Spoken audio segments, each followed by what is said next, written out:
we wanted to achieve from any review or uplift or refresh of that. And I touched on business outcome and client outcome, Mhm. and broadly I landed on three key focal points that I really wanted to hone in on. Client experience first and foremost, Mhm. enhancing that. Business efficiency, obviously, underpinning both of those or intertwined with them, sort of improve cybersecurity. So whatever we did, I wanted to sort of achieve improvement or enhancement in those three areas. Now, before we'd engaged, we were very much, I suppose, like a lot of traditional firms. You'd sort of use your X-Plan wizard, you'd get your output, you'd go through all your editing, and ultimately you'd end up with your 100 to 150 page SOA. The gripes and groans about that, certainly not new, so we won't go into those. But we never ever had pushback or client complaint, but it was something that we knew inherently we could do better. So we had started to shift to, using our presentation screens rather than sort of, handing them the 100-page document and sort of working through flipping pages. We were doing it via PDF, but it's still 150-page PDF, right? And there's a lot of noise in that. And, I think there's probably not too many advice firms out there that wouldn't have clients who sort of sat there and sort of started to look fatigued at the end of one of those Mhm. meetings because and they want to skip through all the noise and all the red tape, and they want the nuts and bolts. So we'd taken a step forward, and that was well received in and of itself. But you're 100% right. Once we sort of moved into the advice designer piece, which was, I think, the first sort of tech we ran at, mainly because of sort of the excitement through the advisor lens and what I kind of felt it could achieve for us in that client experience space straight up. And that was a real game changer. Yeah, brilliant. Actually, just stepping back a bit, I do remember coming to meet you for the first time, and I love how methodical you are. You really had categorized and identified those swim lanes, I guess, where you really wanted to focus on and put a lot of detail into that thought before you even engaged us, which I guess probably helped us, just get the ball rolling really quickly because you really knew Mm. where you those areas that needed the focus.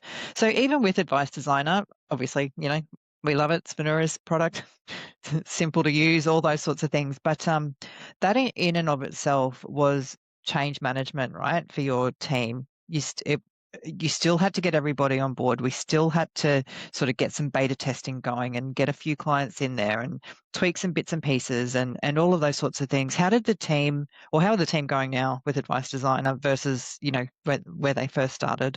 Yeah, look, obviously, the more you use something, the sort of deeper you dive into it, the better you get at it, right? At the end of the day, that's the reality of, I think, most things in tech and in life, I think. If you sort of look at it and say, yep, that's really cool, but you tend back into what you've done, because maybe you're a little bit busy at a time and you know it, and you sort of don't want to step outside your comfort zone, that can get kicked down the road forever. There's never, I don't think, well, if you're a busy business, which, hopefully everyone is, you can always find an excuse. There's never Yeah. a perfect time.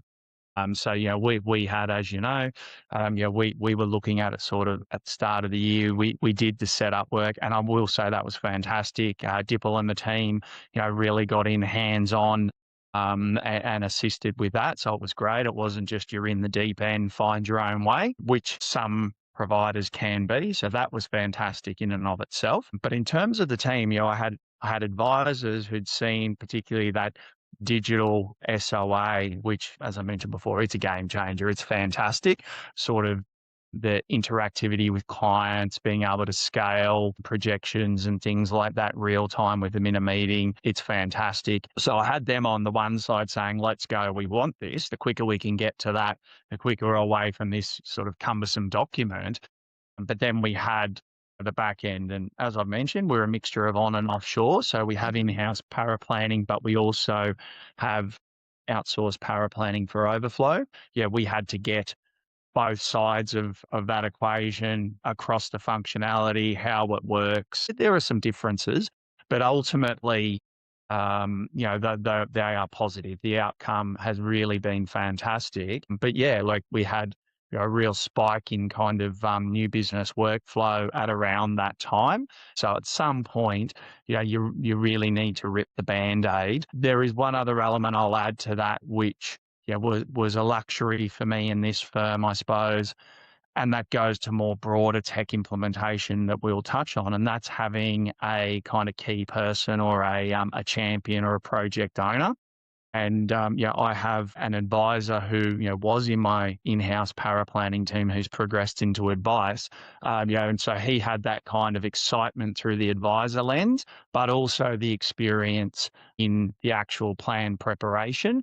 And he was sort of ready and willing to take over and champion that internally and sort of drive the training piece forward, and that really helped.